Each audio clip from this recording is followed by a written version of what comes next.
विद्यार्थियों, आप सभी का स्वागत है आपके अपने YouTube चैनल गणित मास्टर पर। विद्यार्थियों, आज हम प्रस्तुत हैं कक्षा 10 गणित एनसीईआरटी पाठ्यक्रम यूपी बोर्ड। शून्यक पढ़ा था, द्विघात बहुपद पढ़ा था, उसके द्विघात बहुपद कैसे बनाया जाता है, द्विघात बहुपद बनाने का समीकरण हमने सीखा था। अब हम कुछ क्वेश्चन को सॉल्व करने वाले हैं जो कि आपकी परीक्षा के दृष्टि बहुत ही महत्वपूर्ण ये क्वेश्चन होंगे।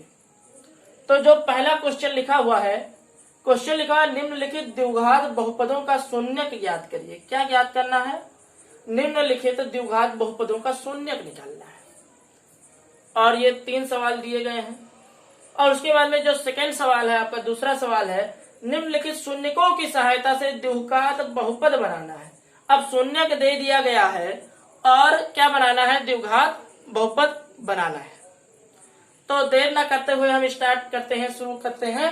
लेकिन उससे पहले अगर आप हमारे इस चैनल पर नए आए हो तो चैनल को सब्सक्राइब करिए, वीडियोस को लाइक करिए और अपने दोस्तों तक इसको शेयर करिए। जो हमारा फर्स्ट क्वेश्चन है वो है, देखिए लिखा हुआ है x² minus 2x minus 8, x² x की घात 2 माइनस 2x माइनस 8, ये लिखा हुआ है। अब हमको करना क्या है? तो हमने बताया था कैसे हम करते हैं। सबसे पहले x² का जो गुणांक होता है, तो इसमें x² का गुणांक कितना है? 1 है। 1 को अचर पद से गुणा कर देंगे, अचर पद 8 है, 8 हो गया। कितना हो गया? 8 के नाम 8। अब इसका हम अभाज्य गुणनखंड करेंगे। गुणनखंड करने के बाद में 2 चौके 8, 2 दूना 4, 2 एकम 2।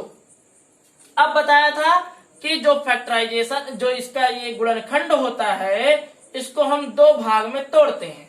तो मान लिया एक भाग ये ले लिया, एक भाग ये ले लिया। अब हमको लाना यहाँ पर क्या है? -2 लाना है। क्या लाना है?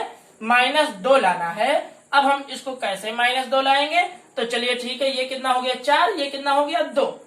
अब देखिए बड़ा होगा माइनस, तो बड़े के आगे आप लगा दीजिए माइनस। क्या लगा दीजिए? अब -2 आ जाएगा। -4 और 2 को जब हम घटाएंगे तो -2 आ जाएगा। ठीक, अब 2 को हम क्या लिख देंगे? इतना लिख देंगे। तो ये हो गया x की घात 2 प्लस 2 -4,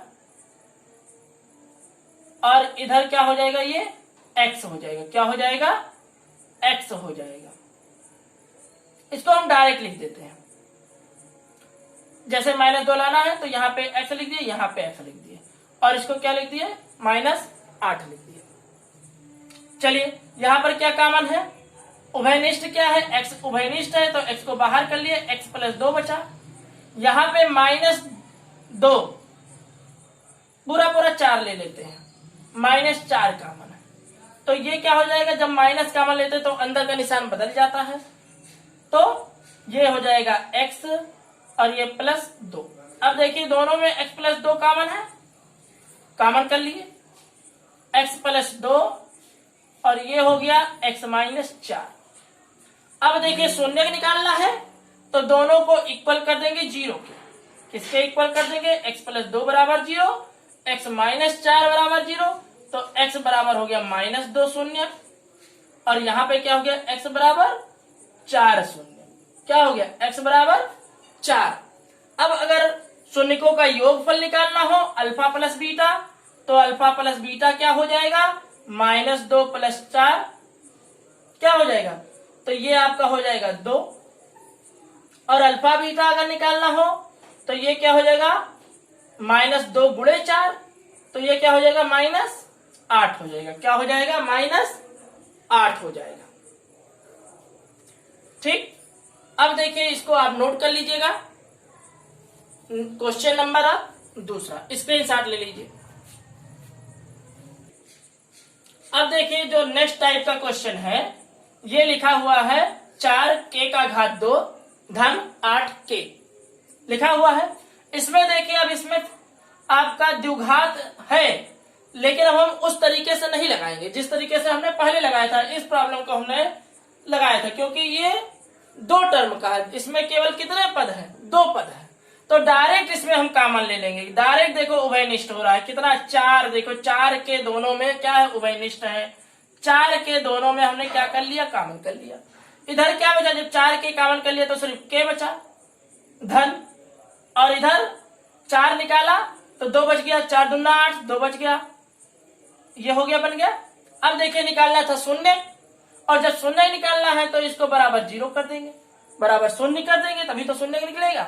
अब देखो अलग अलग इसको हम 0 के बराबर कर देंगे, तो 4 के बराबर 0 और के प्लस 2 बराबर 0, ये आ गया के, और इधर गुणा है, इधर आ जाएगा भाग, तो ये कितना हो जाएगा, 4 शून्य शून्य, कितना आ गया, शून्य आ गया। और इधर के बराबर, इधर धन है, और इधर जब जाएगा तो ये -2 हो जाएगा, क्या हो जाएगा, -2। तो शून्य कितना आ गया, 0 और 2 आ गया। अब अगर दोनों को अल्फा प्लस बीटा निकाला जाए, शून्यकों का योग, तो ये हो जाएगा 0 प्लस -2, तो आंसर कितना आ जाएगा, -2। और गुणनफल निकाला जाए अल्फा बीटा, तो ये क्या हो जाएगा, 0 गुणे -2 बराबर 0 हो जाएगा। कितना हो जाएगा, 0 हो जाएगा। अब देखिए इसमें एक टर्म अल्फा बीटा, देखिए अल्फा बीटा अचर पद आता था, और अचर पद यहाँ पे नहीं लिखा हुआ है, ये कितना है, ये कितना है, ये 0 है, क्या है, 0 है। चलिए अब देखते हैं नेक्स्ट क्वेश्चन। देखिए ये जो तीसरा क्वेश्चन है बड़ा ही मजेदार क्वेश्चन है, ऐसे क्वेश्चन कई बार बोर्ड की परीक्षा में पूछे गए हैं। अब देखिए इसको हमको कैसे लगाना है, वही पुराना मेथड है, क्या वही पुराना मेथड कि एक्स स्क्वायर का जो गुणांक होगा और अचर पद होगा, दोनों को करेंगे हम गुणा, और जब गुणा करेंगे तो ये हो जाएगा 4 और ये वर्गमूल में 3 गुणे वर्गमूल में 3। अब देखिए जब वर्गमूल और वर्गमूल का गुणा होता है तब यह क्या हो जाता है, ये जो होता है वर्गमूल 3 गुणे वर्गमूल 3, ये हो जाता है टोटल 3 और 4 तिहाई 12, 12 का करेंगे गुणनखंड, तो 2 छक 12, 2 तिहाई 6, 3 एकम 3, देखिए 2 गुणे 3 बन गया। अब देखिए बीच में क्या लाना है, 8 लाना है, ध्यान से देखिएगा, क्या लाना है, 8 लाना है, लेकिन ऋण में 8 लाना है। किसमें लाना है, 8 लाना है, लेकिन ऋण में 8 लाना है। तो कैसे 8 आएगा, अब देखो 3 दूना 6 और 2 8 हो जाता है, क्या हो जाता है, 8। अब इसको हमको जोड़ना पड़ेगा, तो अगर जोड़ेंगे 6 और 2 8 होता है, लेकिन दोनों को ऋण लाने के लिए -2 और -6 करना पड़ेगा। कितना करना पड़ेगा, -2 और -6 करना पड़ेगा, तो ये आपका हो जाएगा। तो चलिए ठीक है, ये हो गया √3, अब वर्गमूल को रूट बोलते हैं इंग्लिश में, √3 x की घात 2 -2x और -6x धन 4 √3। इसको ऐसे लिख सकते हैं, -8x को -2x और -6x यहां से लिख सकते हैं। अब ये क्या हो जाएगा, इसमें देखेंगे कॉमन, कॉमन क्या हो रहा है, देखिए x कॉमन है, x कॉमन है, x को कॉमन कर लिए, तो यहाँ पे क्या बचा, √3 x -2 बच गया। अब यहां पर देखिए क्या कॉमन है, यहां पर क्या कॉमन है, तो क्या कॉमन कर ले, ये जो 6 लिखा हुआ है इसको हम लिख सकते हैं 2 √3 और गुणे √3, ऐसे लिख सकते हैं ना, धन 4 √3 लिख सकते हैं। अब भाई देखिए √3 गुणे √3 हो गया 3 और 3 दूना 6x, तो ये भी लिखा हुआ है। अब देखिए यहां पे हम कर लेंगे कॉमन, क्या कॉमन कर लेंगे, अब देखिए माइनस में क्या कॉमन होगा, √3 यहां √3 यहां, √3 कॉमन कर लेंगे, क्या कॉमन कर लेंगे, 2 भी कॉमन है, देखिए 2 भी है यहाँ पर, और यहाँ पर क्या है 2, तो 2 √3 कॉमन हो जाएगा। अब ध्यान से देखिए बचेगा क्या, 2 √3 अगर यहाँ पे कॉमन हो गया तो यहाँ पे √3x बच गया, और ये माइनस जब कॉमन लिया तो ये माइनस से क्या हो गया, प्लस हो गया, ये क्या हो गया, धनात्मक हो गया, और ये धनात्मक था तो ये क्या हो जाएगा आपका ऋणात्मक, और बचेगा क्या, 2 √3 बाहर निकाल लिए, तो 2 √3 जब बाहर निकाल लिया तो 1 2 बच गया, क्या बच गया, 1 ही 2 तो बचा। अरे भाई ये 2 गुणे 2 √3 होता है, 2 √3 हमने बाहर निकाल लिया तो क्या बचा, 2 ही बच गया, तो वही 2 हमने यहाँ पर लिख दिया। अब देखिए इन दोनों में क्या कॉमन है, √3 x -2 और इधर x -2 √3 बच गया। अब देखिए शून्य निकालना है तो इक्वल क्या कर देंगे, बराबर में शून्य कर देंगे, तो √3x-2 बराबर 0। अब ये क्या हो जाएगा, √3x बराबर 2, x बराबर 2/√3। ध्यान दीजिएगा, जो रूट होता है वो हर में रूट नहीं लिखा जाता है, तो तुरंत हम क्या कर देंगे, इसको गुणा कर देंगे √3 से। नहीं तो आपका एग्जाम में अगर 2 नंबर का सवाल होगा तो आधा नंबर कट जाएगा। तब ये जब ऐसा हो जाएगा तो ये 2√3/3 ऐसा लिखेंगे। एक शून्य का मान कितना आ जाएगा, 2√3/√। ये क्या हो जाएगा, 3 हो जाएगा। अब इसका अगर निकाले तो x-2√3 बराबर 0, तो x बराबर 2√3 हो गया। क्या हो गया, x बराबर 2√3। तो एक वैल्यू इतना आ गई शून्य की, और दूसरी वैल्यू शून्य की कितना आ गई, इतना आ गई। तो ये हमारा हो गया क्वेश्चन नंबर ग। अब देखिए क्वेश्चन नंबर अगला जो रहेगा। अब देखिए जो दूसरा क्वेश्चन है, निम्नलिखित शून्यकों की सहायता से द्विघात बहुपद बनाना है। तो द्विघात बहुपद का जो समीकरण होता है वह क्या होता है, द्विघात बहुपद का समीकरण होता है x² minus alpha plus beta into x plus alpha beta, यही होता है। अब देखिए यहां पर दिया हुआ है, क्या दिया हुआ है, तो हम लिख देंगे दिया हुआ है 2, -6, यानी कि एक अल्फा दिया हुआ है, एक क्या दिया हुआ है, बीटा दिया हुआ है। अल्फा प्लस बीटा यहां से निकाल लो, तो ये 2 धन -6 बराबर हो जाएगा 2 -6, और घटा देंगे तो ये आ जाएगा -4। दूसरा निकालते हैं अल्फा बीटा निकालेंगे, 2 गुणे -6 बराबर हो गया -12। अब देखिए अल्फा प्लस बीटा और अल्फा बीटा की वैल्यू के मान को इसमें रख देते हैं। तो x² minus alpha plus beta निकाले -4, और अल्फा बीटा निकाले -12। अब कर देते हैं गुणा, तो x² माइनस माइनस का गुणा प्लस 4x प्लस माइनस ये हो जाएगा -12। ये हमारा हो जाएगा उत्तर।